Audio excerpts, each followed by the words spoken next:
தொடங்குவோம். உங்களுக்கான முதல் வாய்ப்பு.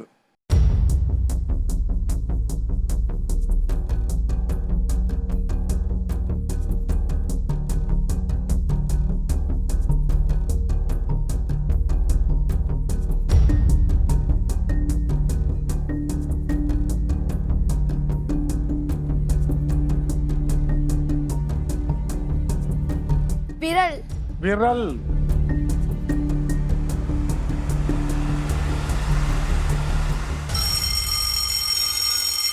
பிடிச்சிட்டியே. இன்னும் ஒரு எழுத்து தான் இருந்தது. என்னவா இருக்கும்னு நினைக்கிறேன், தெரியல. அக்காவை கேட்கலாமா? விரிவு. விரிவுன்னு நினைக்கிறாங்க. பார்ப்போம். விரிவு. அப்ப இந்த சுற்று அக்கா விளையாண்டுருக்கணும், இரண்டாவது சுற்று நீ விளையாண்டுருக்கணும். 4 எழுத்து சொற்கள் கண்டுபிடிச்சிருவியா? கண்டுபிடிப்பிய, நீ நல்லா சொல்லுவியே. அடுத்த சொல்ல முயற்சி பண்றியா? திரையை பார். மனம். மனம்.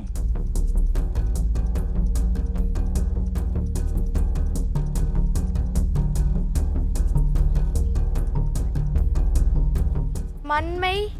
மண்மையா? மண்மை. மகிமை. மகிமை. நல்ல சொல்.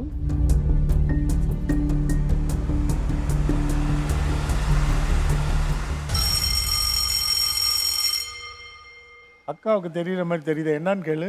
மடமை. மடமை. மடமைன்னு நினைக்கிறாங்க. வேற ஏதாவது? மடமை. மடமை. மறுமைன்னு ஒண்ணு சொல்றாங்க. இப்ப மடமையா மறுமையா? மறுமை. அழகா சொன்னீங்க. யார் சொன்னது மறுமை? நீயும் சொன்ன, நீயும் சொன்ன. இப்ப நீ சொல்லு, மறுமை என்றால் மறுபிறவி எடுத்து வருவது. அப்படி நினைக்கிறீங்களா? சரி, அதுல ரொம்ப குழப்பம் வேணாம். மரணத்துக்கு முன் இங்க இருக்கிறது இம்மை, மரணத்துக்கு பின் இருக்கிற தொடரும் வாழ்க்கை மறுமை அப்படின்றது பொதுவாக வச்சுக்குவோம். சரி, உனக்கான இறுதி வாய்ப்பு. அதை நீ எப்படியாவது கண்டுபிடிக்கணும். 10 8? 10. அப்படி சொல்லணும். தொடங்கலாம்.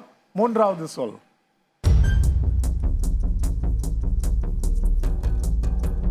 அகம். அகம்.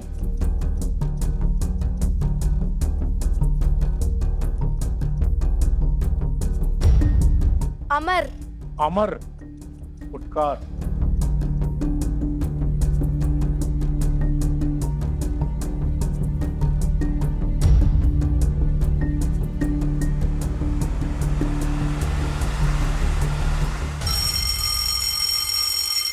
நீங்க என்ன நினைக்கிறீங்க? தெரியல. அமல். அமல்.